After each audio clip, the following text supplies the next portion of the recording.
Well, in case you have missed out on Twitter beef, might I just say, good, keep that going. That means that you have a life. But for the rest of us cyborgs, they would be well aware of the fact that it has been all throughout the digital media ecosphere and thus all of mainstream press, because that's where their brain has been uploaded to, that Avi Yemini, world's greatest guerrilla journalist, has been trying to unmask. This is the things that he's trying to get to the bottom of. Unmasking a Twitter account that pisses him off.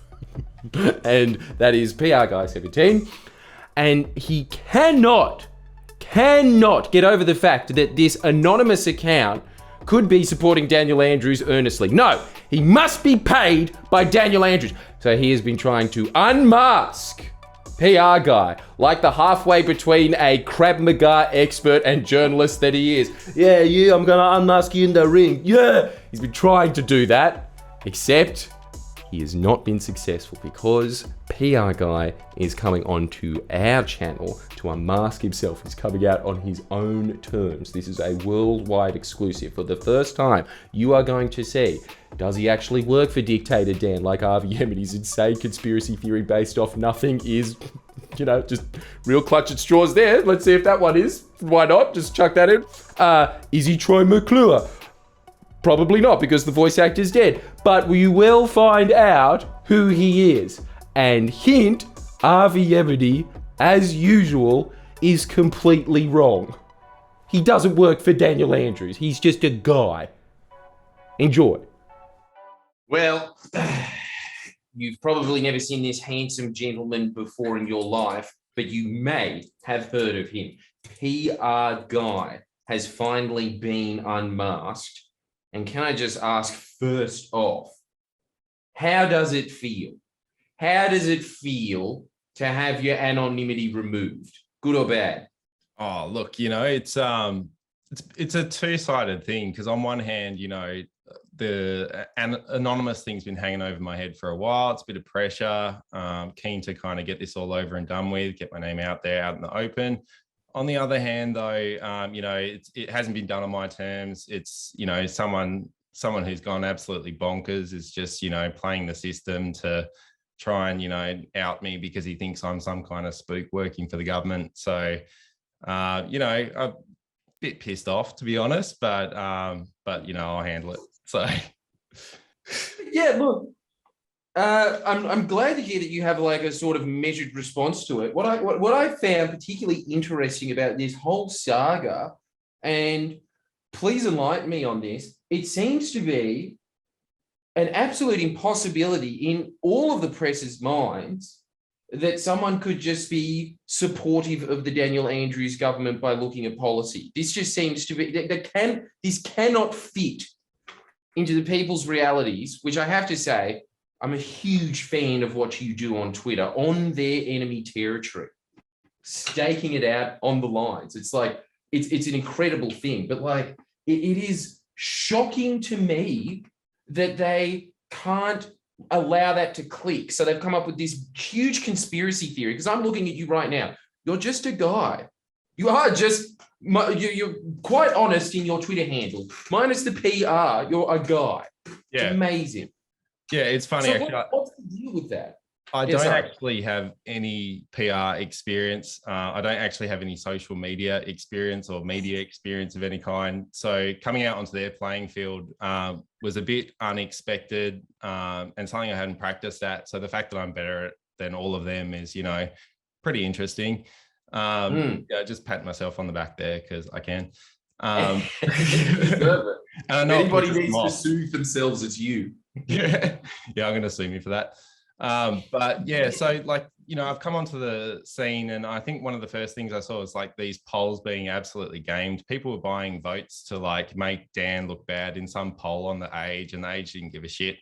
So it all kind of blew up on Twitter, and then I think it went on to Media Watch and suddenly got some attention. The Age suddenly, had a change of heart and took the polls down. And from there, it's just kind of blown up. And with the sensational crap in the media about Dan Andrews, I mean, that guy could, blow his nose wrong and it would cause a front page storm. The kind of stuff that we saw throughout the pandemic, it was just fever pitched hysteria. And you know, I quickly kind of found that if you just call it out, people are just kind of like, oh yeah, oh whatever.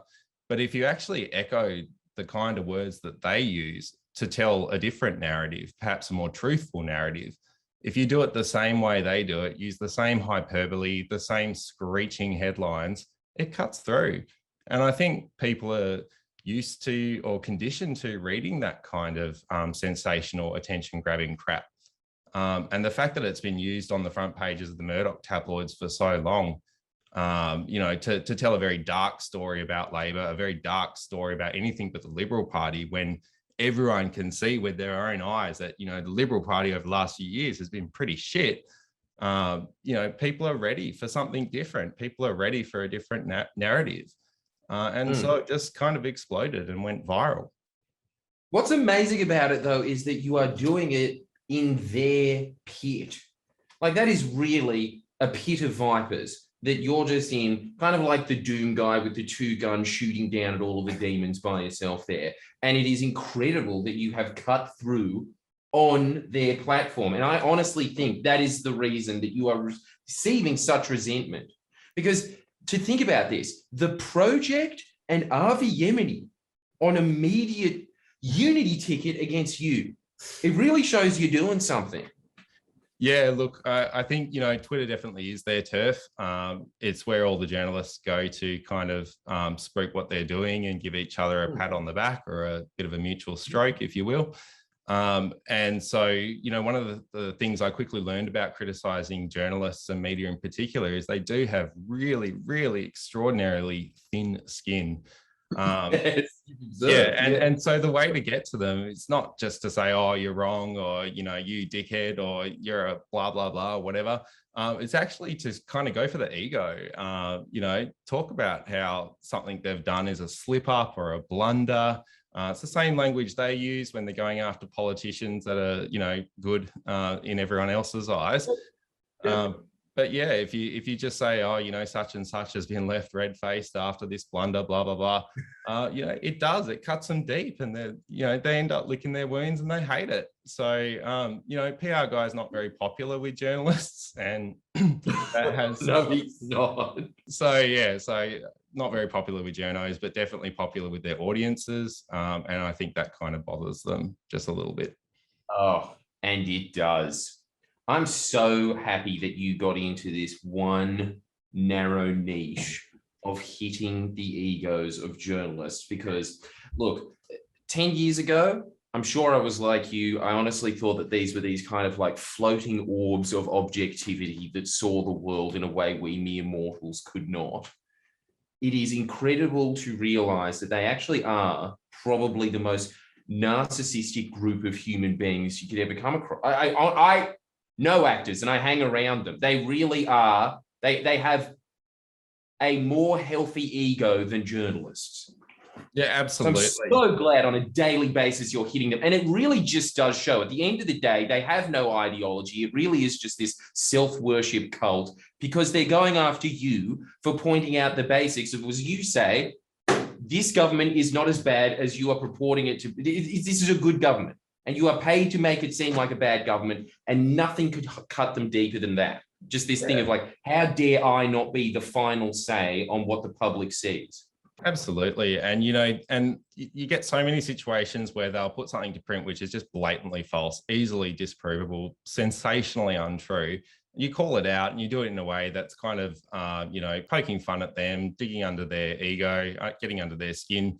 And then what you see next is always really interesting, because you get the other journalists kind of crowding around them and, you know, giving each other comfort and, you know, licking each other's wounds and saying, oh, it's a pile-on, it's bullying, when it's anything. Yeah, every time bullying.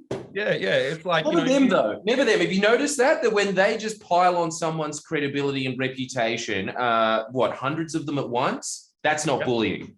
Yeah, no. And I've seen them literally bully small fries off Twitter, you know, and do it in a really awful way, and you know, and give each other, you know, high fives for doing that, and then deleting all their tweets.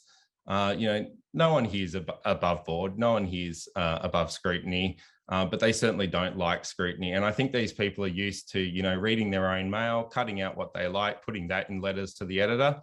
And on Twitter, it's an unfiltered, real-time stream of feedback, and they don't like that.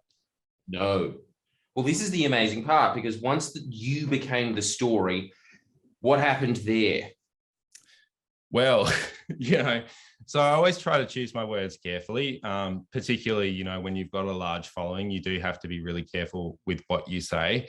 And I don't really feel like anything I've said in the past has crossed that line too much.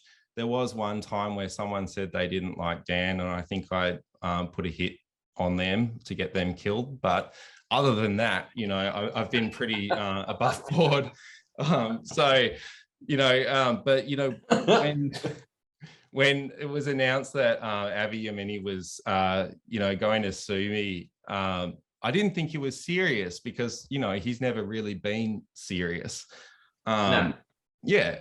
And then, he pressed ahead with it, and he got a lawyer, and, he started putting videos out there, and he was saying the weirdest stuff in these videos. He's like, I'm going to prove that you work for Dan, and I know that you're a secret government operative. And he even did a vox pop. Like, he went around the street saying, would you call me a hero if I outed Dan's secret operative, PRGuy? And people were like, I saw that. Yeah. Yeah. And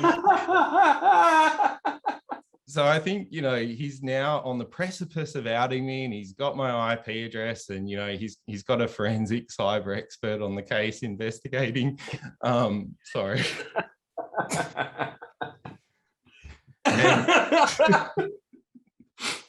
Sorry, I shouldn't laugh at Avi. I know he's a very serious guy.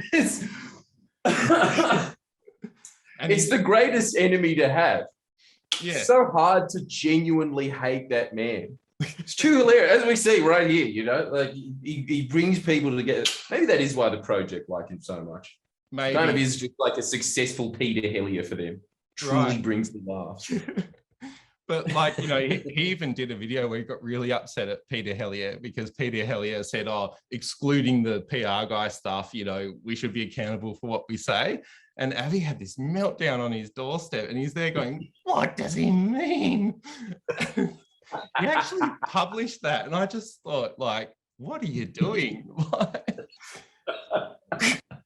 Don't put that out there. If you're having a bad day, keep that quiet. Some days I don't tweet when I'm pissed off about something. You don't put it out there, but he did. No, he does. That's guerrilla journalism. Yeah. And so, he's a very important citizen journalist, and he got very upset, I think, when I called him a vlogger the other day. So, Avi, I'm very sorry I called you a vlogger. I didn't mean to, get under your skin. As I so often do, apparently. But yeah, he's been fixated on this for quite some time. And, he's get this right. He's gone and spent tens of thousands of dollars of his donors' money to prove that I am either Dan Andrews or Dan Andrews' wife or Dan Andrews' staffer. And all he's doing is proving in an election year that his theories about Dan Andrews were wrong. And he's spending tens of thousands of dollars to do that in an election year. So he's exonerating Dan Andrews.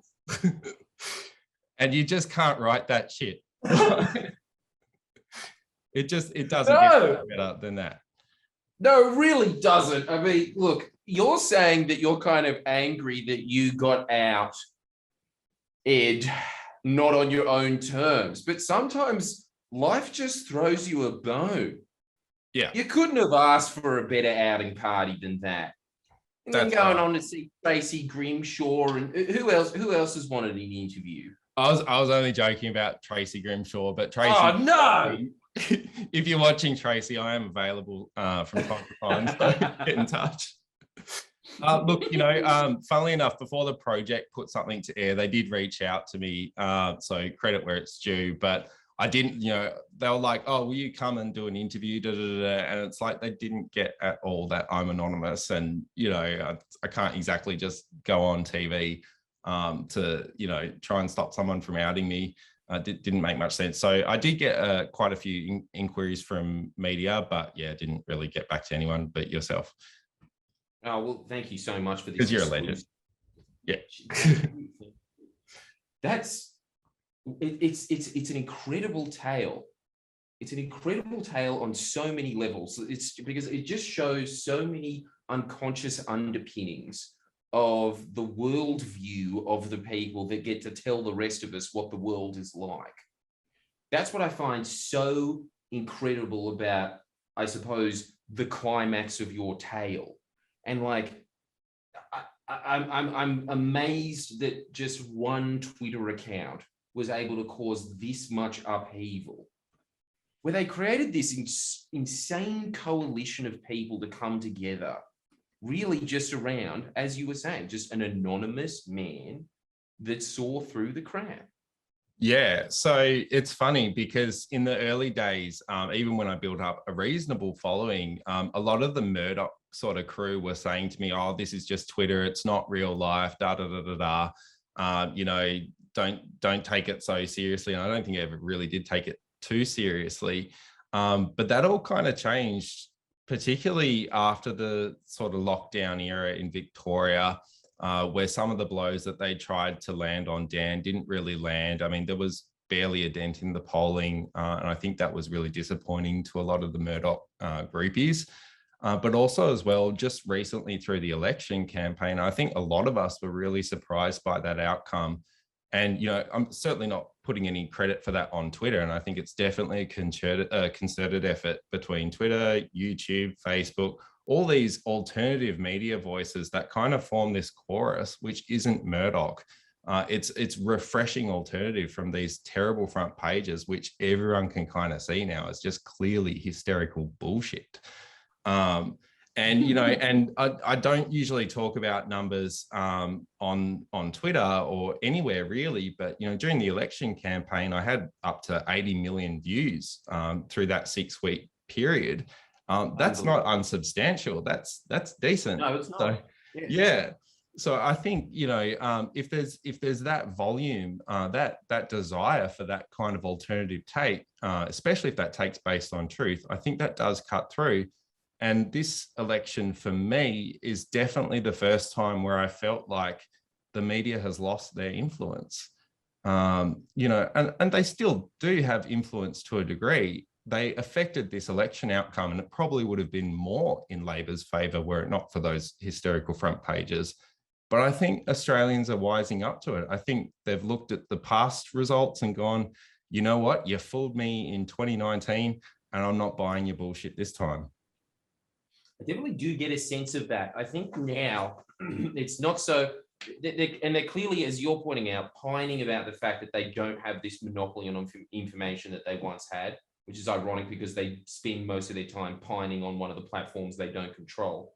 But I think that what's happening now is the next stage that people need to understand, because I think that that basic general narrative of, oh, okay, they get to determine governments, I think that that's become somewhat understood by the general public. I think the main thing that people need to understand now, which I think that you do very well, is just pinpoint where the narrative takes off. Because I think that that's the next part, because I've got this endless tangle of, you know, Murdoch Press, for instance, at the moment saying that the reason that we don't have more gas at the moment is because we haven't drilled enough gas in a country that exports the most amount of gas on Earth, right? Like something like that. All of those little bits, it's that death by 1,000 cuts if people just start believing those things, that's what's so important about what you've done while you're anonymous.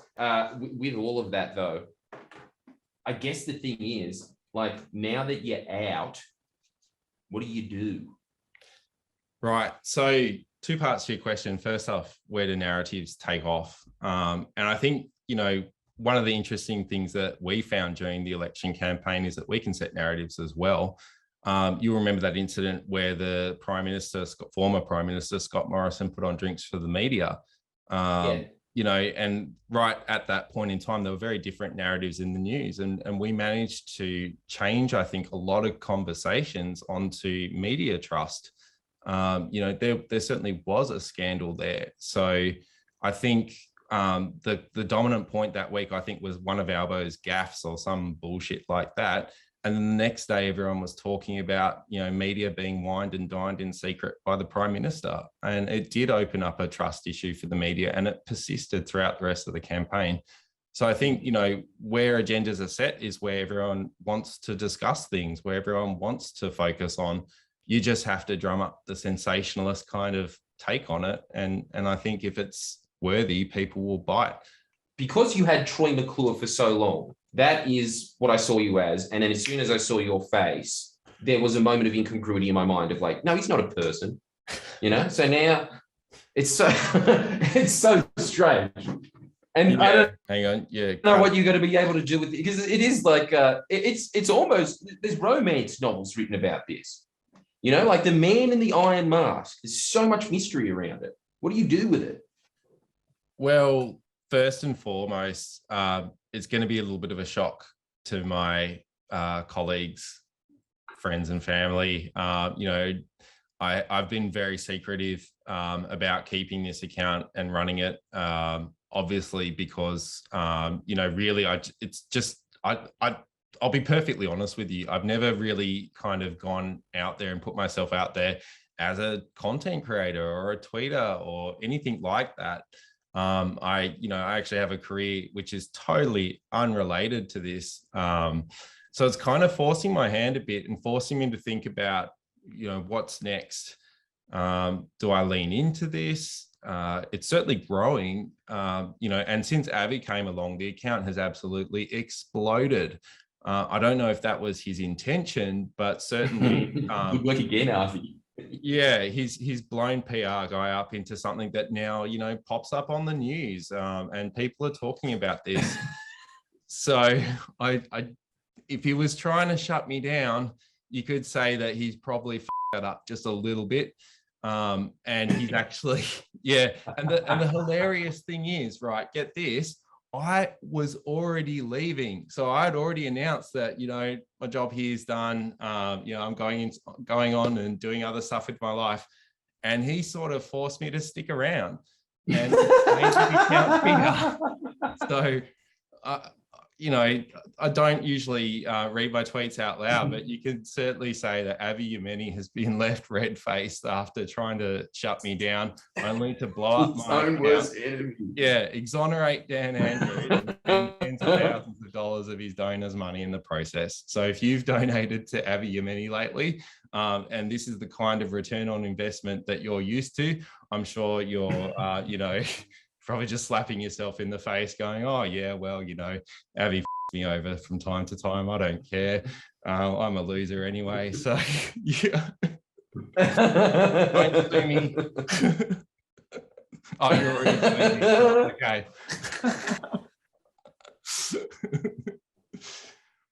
I am absolutely amazed at the at the fervor of Avi Yemini. And I know that we touched on this previously, but it's like, how did you get under his skin that much? I still don't get that. So I think for Avi, he tried to come riding in on his white horse during the pandemic and paint this picture of Dan Andrews as this, crazed dictator who was drunk on power, who was going to send people away to concentration camps if they didn't, paint his picture in a favorable light. All this crazy bullshit that sort of permeated from the far right and sort of made its rounds throughout these kind of rallies and riots and all the shit that was going on. And there was, what was going on Twitter with me on the other side, just going, Dan's a legend. Everyone loves Dan. And, he's a bit of a celebrity down here. He's not a dickhead. We love him. And that was trending in the top 1, 2, 3 or whatever of Twitter every day throughout lockdowns and stuff. And it just threw a massive spanner in the works of that narrative. I think one of the things about, if it's trending on Twitter, people think, okay, well, that's organic. That's the people talking. And for the people that say that Twitter isn't real or that Twitter trends mean nothing, well, if I tried to trend, I love elephant balls, that's not going to trend. Like people will only trend what they want to talk about or what they believe in. So, and there are, bullshit trends all the time. But the point is that if, there's all this popular Dan stuff day in, day out through lockdowns, I think that did counter that narrative, and that really upset Avi. Did it detract from his earnings? I don't think so. I think he has a loyal base, but it certainly stopped him, I think, from cutting through with certain narratives, or put the brakes on that for him for sure. Right. And so that was the that you think was the thing that sparked the ire of Avi Yemini and snowballed everything from here, which is that I don't know what it is, but him and his followers just got extremely rabid and irrational about COVID. I don't know why, but it really seemed to stick at their craw. And so I'm again just got to have to say I'm very, very grateful because, being in the YouTube universe, what you're exposed to there is obviously going to be very different to what you see in the Twitterverse. And you do see a bunch of these Avi Yemini types appearing out of the midst of nowhere, and all of a sudden with 30,000, 17,000 subs or whatever throughout COVID. So I thought that Avi Yemini was winning the info war, which just goes to show how important it is that there are people like you in, exactly as I said before, enemy territory. Because I feel like on YouTube, I think I've been there for so long that I've sort of insulated the platform when it comes to like Ozpol, as they say on Reddit, and I really hate saying it. But I think that when it comes to that, there's at least a sort of counter narrative of voices supporting the Labor Party. But what I think that you notice when you go on to Twitter is that if there is one thing that unites all of the press ecosystem, it really is this anti-Labor sentiment that I think is just rife throughout whatever quote unquote spectrum of the press you see. And it is truly astonishing because that is not reflective of the general population. Your views are very reflective of the general population, as by the fact that there is an implicit media bias against this party. And yet they still, in almost every election, get more votes than every other party. And so for you to be sitting there and saying like, no, you don't get this little pro-Greens, pro-Tree Tory, pro-Liberal little ecosystem to yourself, I'm just going to be like countering it there. That is important. That is so important to just keep hitting them with this kind of thing of like, no, I'm an average person and this is what I think. Which again, like I honestly think that's that whole thing of like they've created this hive mind, and you being in there just doesn't compute in their hive mind. Avi Yemini computes in their hive mind. You don't. Yeah, look, that is a really interesting point. And to counter their hive mind, I would actually say that PRGuy is a hive mind as well. It is a group think. It is tens of thousands of people hitting back with their own voice. Nothing I said would cut through or make any impact whatsoever if it wasn't backed up by thousands and thousands of people out there who are just as, frustrated with the current situation with the media as I am. It's that backing which I think is really important. And when you hold that up to, say, traditional media, Channel 7, Channel 9, Sky News, we know what to expect from them. But I think one of the most concerning developments over the last few years is what we've seen happen at the ABC. And I think a year or two ago, if you kind of stood up and said, things aren't really good at the ABC, programs are suffering, there's certain bias creeping in to certain extents on flagships like ABC 730, for example, you'd be laughed out of the room by a lot of these journalists. But now we're seeing veterans stand up as well. People like Kerry O'Brien, who are actually saying, hang on, something is really wrong here. This is a death by 1,000 cuts. This system is breaking. I think we do need to see repair at the ABC quickly. And I hope that is a priority for the Albanese government, because if it's not, you're going to create a monoculture media environment that just all says the same thing. And people are hungry for different voices, which is why I can, build up an audience just by saying something a little bit different. Yeah, with no marketing. Yeah. That is truly the Australian thing, or brand recognition, which is noticed, because you're obviously much more in tune with the press than I am.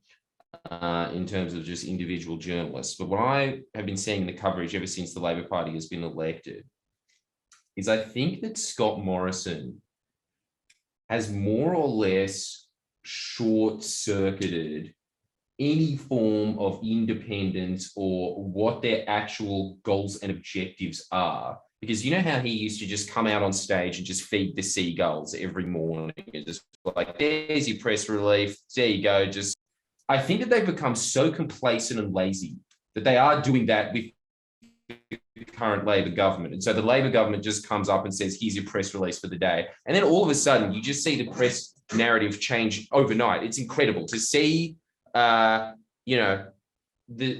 even the Project, for instance, to go on there and to think, okay, here we go. How are they going to bash Labor today? And then it's just like, no, actually, they're saying exactly what Chris Bowen wants them to say, which is incredible. Like it's truly a domesticated force in this country. There's really just this thing of just observing authority and obeying it.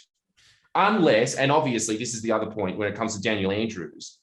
When it came to Daniel Andrews, obviously you have Fairfax and the Murdoch press just being like, we want this guy out.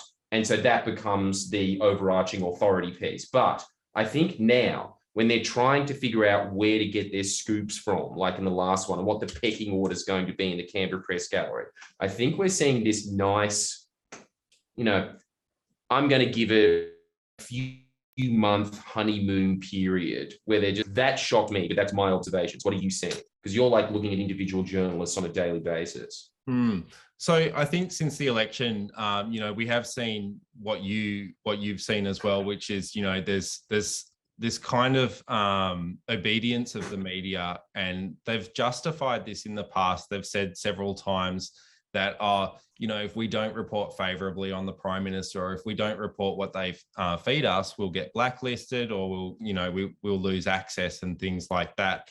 So I think, that's really been around for a long time, and it's a well-established practice. But at the same time, it's not very compatible with the notion of no fear and no favor. I don't think that it's the job of reporters to get access, get fed talking points, and then report that and then say, yay, job done, I've still got access because I was nice. I think we need to see a change of that. One of the things that I got smacked around a bit on Twitter during the lockdowns was apparently I was, being rough on journalists because they were just asking the hard questions. But that's actually not what we saw in Victoria at all. We saw journalists asking, Dan, when are you going to resign for all the deaths in federal aged care? Something clearly beyond his control until he actually stepped in and cleaned things up in aged care, because Morrison had it so badly that everyone was dying in their own shit.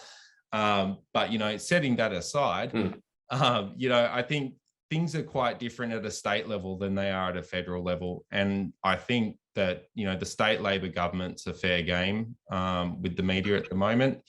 Particularly, I can't obviously comment around the place, around Australia, but certainly in Victoria, you have an extremely hyper-partisan media pack who are baying for blood, who are, keen as beans to get rid of Andrews. And you see this incredible slapstick, shit fuckery from the Victorian Liberals. Like, you can't write how stupid this lot are. They do the most appalling stunts that always backfire like cartoon villains, yet the media always give them a free pass because they just don't like Dan Andrews.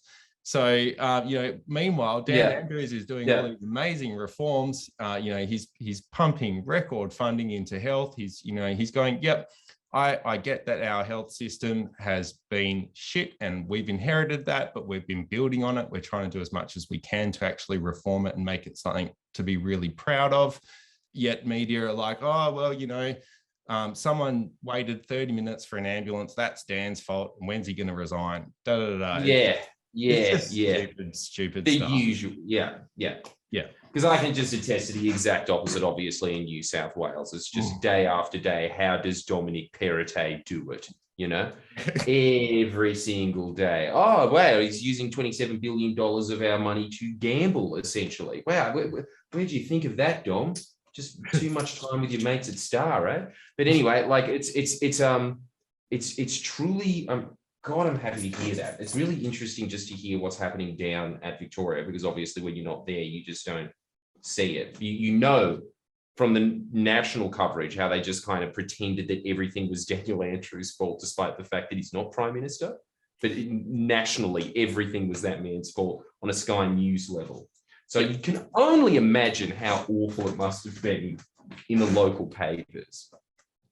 Yeah, look, and some of the stuff that Dan was being blamed for, especially when New South Wales government up. I mean, I distinctly remember when there was early days of the Delta outbreak in Sydney, New South Wales, and Dan was appealing to Gladys through the media. He was saying, just put a ring of steel in. We don't have a vaccine yet. We don't want to be locked down for ages. Just do the ring of steel. And Gladys was like, oh, no, we don't need to do that. We're on it. And then, over the next few weeks, it blew up, it exploded, and Sydney locked down for, I think, 110 days, 111 days, something like that, right? So you got 2 days worth of difference between Melbourne's longest lockdown and Sydney's longest lockdown.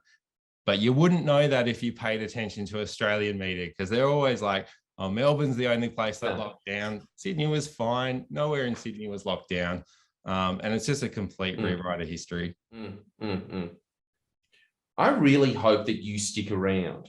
I hope that when you assess your options, I hope that you decide to expand, at least keep the PRGuy Twitter thing going. I can't imagine how stressful it must be, actually, just the first initial impact. On the plus side, though, you do have a platform to build from now that was well earned, as always, through extreme stress. Yeah, look, and that's something that I think that's really important to a lot of Australians, to be able to actually say what you think, particularly about politics as we try to become a better country. And I think, it's certainly people like Avi's goal to shut down competing voices. He feels like by outing me, whether I'm, Dan's bloody, hairdresser or whatever, or if I'm Dan himself, he thinks that's going to be a giant scandal, enough to, scuttle the PRGuy account and shut it down for good. And some people have said maybe he's not even serious about suing. He just wants to out you.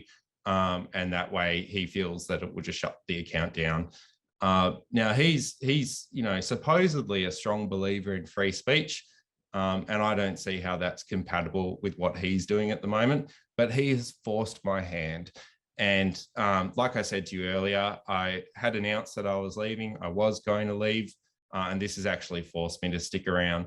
So if I actually do lean into it, and let's say, for example, I leant into it full time, that would probably scare the pants off Avi, because he's only seen what I can do in my spare time. So yeah, totally, man, totally. God, there really is a silver lining to this story. And it is amazing. And it's definitely not for the people who thought that they were going to have this massive win over you. God, I'm happy about how this all kind of turned out. No offense. You were the guinea pig in all of this. But as a observant with my lab coat on, watching from afar, not bad. Thank you. And I've also got Dan Andrews here tonight. He's watching on as well. So. I'm in the tunnels with Dan. He's very proud. He says hi. So as he should be. You're his only supporter, really. if you read the Daily Mail, then yeah, sure. Yeah. Look, actually, funnily enough, you should say that, and I should mention Daily Mail, because one of the criticisms that I get is that I'm a fervent supporter of Dan and I can see no wrong in him and I've never criticized him. That's actually not true. In my opinion, in the past, when I thought that he's made a mistake or he's done something I haven't liked, I have called it out. I have criticized him to the point where I think at one point, there was a press conference that I thought didn't go well, and I thought some shitty decisions were being made, and I called it out. And then the Daily Mail did a huge story with my photo and Dan's photo in it, saying, has Dan lost his key backer? PRGuy goes rogue and splits with the dictator and all this sort of stuff. So, people see what they want to see. People think, I only back Labor. That's not true either. I've backed Teal Independents, where I think they're doing really, really amazing things. Backed Labor. I've even backed Liberal state leaders, Peter Gutwein in Tasmania, absolutely huge fan of him. And I solidly backed him throughout their elections down there. So people just see what they want to see. They drum up this narrative, which is absolute bullshit. At the end of the day, I like leaders who are strong, who are not dodgy as fuck. And it just so happens to be that more often than not, that's probably Labor. But, there are some good Liberal leaders too. It felt dirty to say that, but you get what I mean. Well, I don't get what you mean, but I'm sure a lot of my audience would appreciate that. You are asking the wrong guy. But I gotta say though, like it is truly remarkable to see, because I've listened to some of these people's podcasts, and I know that I've gone around this on a circle, but while I'm just thinking about it, just as a closing remark, I suppose, God, it is satisfying to see some of the people that I truly despise on a bone level. Like people that have wronged me in my life personally, I like more than these people, purely because of what they write, right? It is amazing to see these people so clearly, like you can hear the fear and anger in their voice when they mention you. And as everyone can see, you're a fairly plain, down the line guy that doesn't really say anything that's like inflammatory like I do deliberately, right? Like you just actually just say facts, and yet you're evoking this level of like reaction. And as 14-year-old girls on Instagram say, I'm here for it. Like I think it's mad. I think it's awesome. Yeah, look, more power to you, man. I really hope the best for you in the future. Thanks, Geordies. And as well as I do, sometimes you have to dial shit up to 11 to sort of cut through. And to see people like Credlin, Paul Murray, what's his guy, the bowling ball? I can't remember. Bowling ball. Yeah, I can't remember his real name. Those people flipping out over what they're reading on Twitter and going absolutely nuts over it. It's really rewarding, and it's one of the things that keeps me going. So hell yeah. It does, doesn't it? There's nothing more satisfying than getting in the Murdoch ecosphere. Every time you ever get in the ones of like the Sydney Morning Herald or the Saturday paper or something like that, it's just like it gives this kind of like, they're just detestable because there's nothing comical about them. But every time Bowling Ball or Avi Yemini's upset, God, that's a nice feeling. Yeah, I watched Andrew Bolt and Avi Yemini have a conversation together about how shutting me down is totally not against free speech at all. And they're true believers in free speech, but I said something really bad, so you've got to shut me down. They're really good at that. I remember there was one that went after you because you said dickhole, and they were like, he needs to go to jail. Like, and this lady, she's been campaigning for free speech for like 25 years. To the point, and nothing else. She's like, if I want to drop the N word, I should be able to do that. And then she's like, Geordie said dick, put him in jail. Like, it's just ridiculous. These guys are clowns, and and they have no clue about new media. They don't get social media. They're trying to hire consultants in, going, what do we do? Like, help us. They're putting, Sky News videos on Twitter. They're not getting any reactions. Herald Sun has like 250,000 followers on Twitter, and every time it does a tweet, it gets 1 like or 2 likes. Whoa, so the staff's liking it. Yeah, they have no idea. No. And if I was going to pick a side, if I was going to say, do I want to be old media or new media, I would definitely want to be new media. For sure. Yeah, exactly. Yeah. There's no upside to being in old media anymore. It's amazing. It's just this ever diminishing audience. There's nothing. It's really like it's legacy in more ways than one, because most of those positions are also hereditary as well. Yeah. So yeah, like I very much look forward to a day when they can't really hide their viewers in the classic TV ratings and bullshit circulation. Like, I know this about, it'd be exactly the same with The Age. The Sydney Morning Herald does that thing of like, we put these papers out into the cafes and universities, and that counts as reading, even though no one's ever opened it. And sometimes they don't even put them out on the table. They're just in a back room. They go immediately in a dumpster. But all of that just adds to this circulation that's endlessly diminishing anyway. Same in Victoria. So during the pandemic, for example, with Herald Sun, if you go to IGA and spend over like $5, they give you a free copy of the Herald Sun. And even if you say, I don't want it, they're like, no, we have to give it to you. Like, you have to take it. And it's like, I don't want it. Like, and so you would see like huge piles of Herald Sun sitting outside IGAs waiting to be collected by dumpster trucks at the end of each day because no one wants it. They can't give it away for free anymore. And they're desperate to, you know, because if they didn't do all of this, they wouldn't be able to maintain their ratings that they boast about.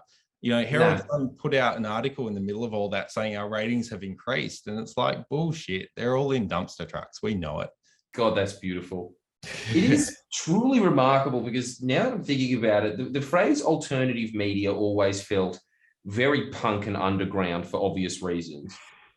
But now I'm starting to think about it, what you're even with you as an experience is it is actually the alternative. It's just like, here's an option and now here's another option. It's honestly at that size. And that's true testament to you.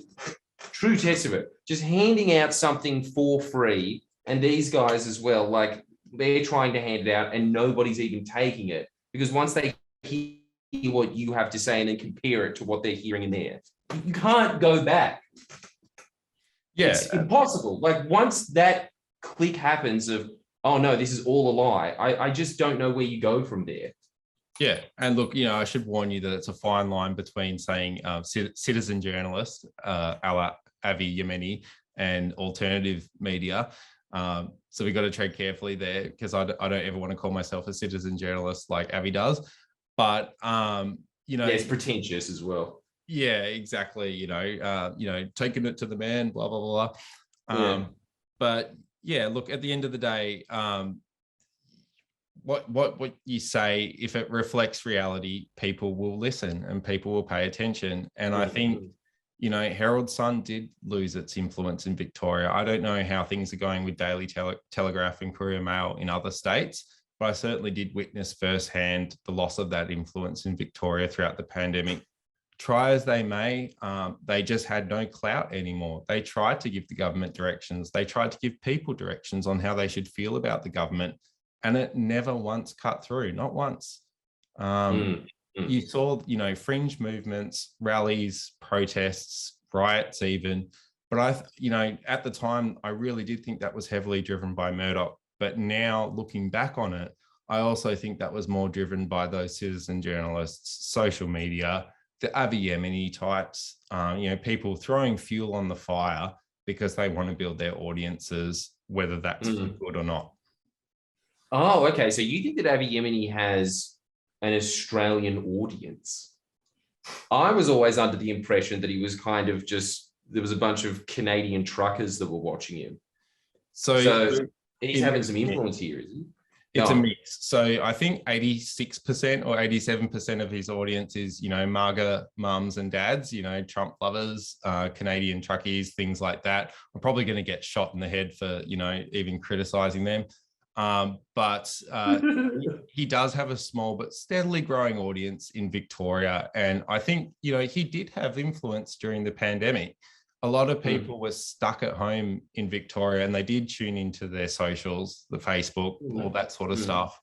And he did have an audience there and he was effective in bringing people out of their homes and, you know, fighting back against evil Dan Andrews and all of that. So, you know, he now, I think the premise of his lawsuit is that he may now deny that. I'm not exactly clear because no one's get this about the lawsuit, right?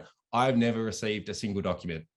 So all I know is what I'm seeing in the news. No one has ever tried to contact me. So I have no idea why he's suing me. Like I said something that hurt his feelings. Well, I said he was a criminal. You know, like call a spade, mate. Like, so nothing against criminals. Lots of criminals reform all the time, and that's really awesome. No comment on how he's going with that, obviously, but you know, let's call a spade a spade. Like, if you're trying to sue people for saying that a rainbow is rainbow colored, like, it's just ridiculous. Well, this is the whole thing.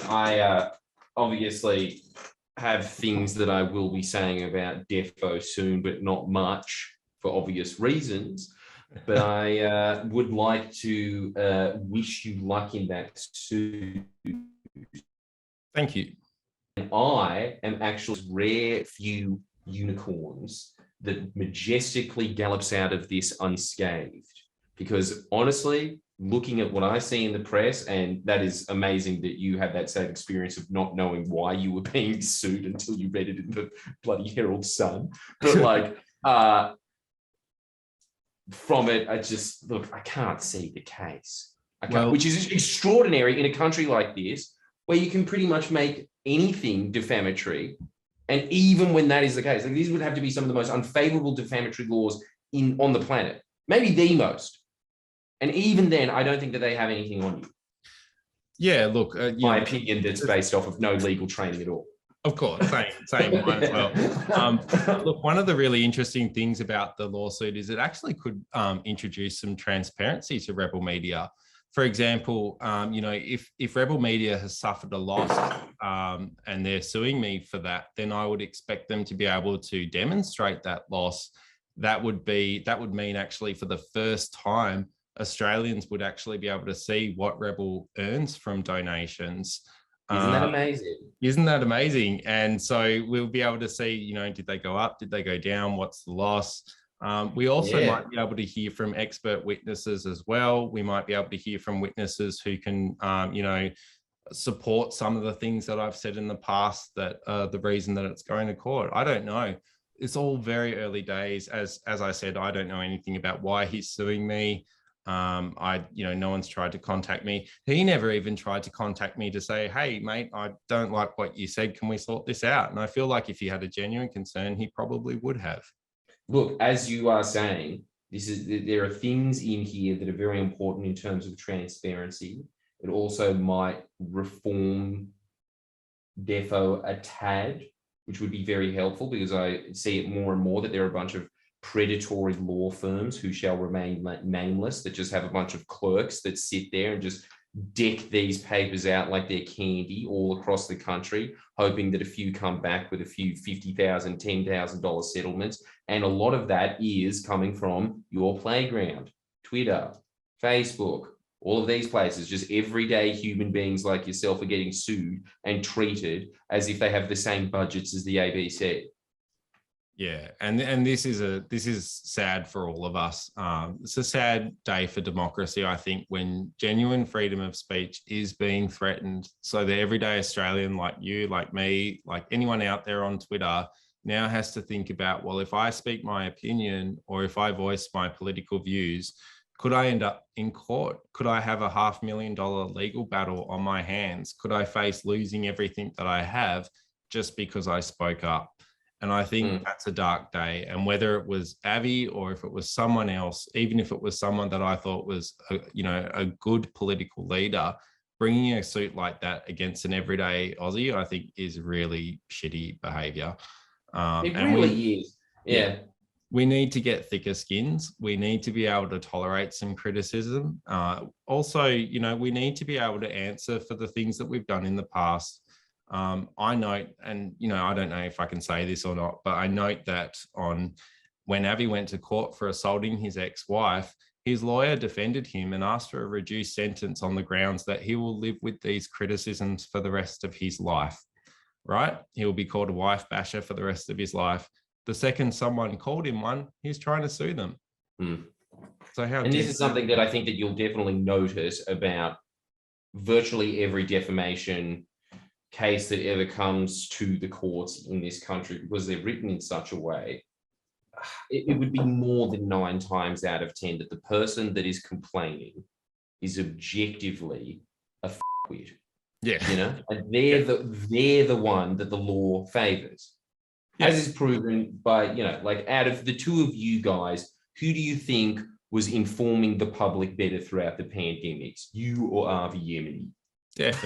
Definitely Troy McClure from The Simpsons over Avi any day. Of course. Geordies, if I call you I expect you to, call me a back. Like, I don't expect you to take me to court and be all sensitive and have a big teary about it in public. But, we're seeing like this fixation, whether it's from Braz or from Yemini. It's just this kind of obsession with, going to court, destroying people, destroying critics, trying to bankrupt them, all of that sort of stuff.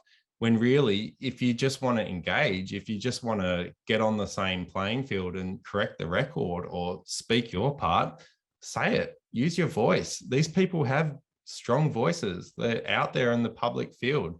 Why sue? Doesn't make any sense. The reason they sue is because they know that if it's a level playing field, they're going to lose, as is just very clear as what's happening in this case anyway. But look, because I'm a cheapskate, I again did not upgrade to Pro while doing an interview on, God, I was about to say Skype. I'm still stuck in 2010. My school is. Anyway, PRGuy, honestly, very glad to see your face. Thanks, Jordan. And I wish you all the best for the future. Thanks, mate. You too. And look, if I said anything that your lawyers reckon could get me in trouble, oh well, shit happens. I'm already in trouble anyway. Yeah, look, yeah. I mean, welcome to the world of non-anonymity. All right, well, thanks, man. Thanks, man. Have a good night. Please share and comment below. Comment.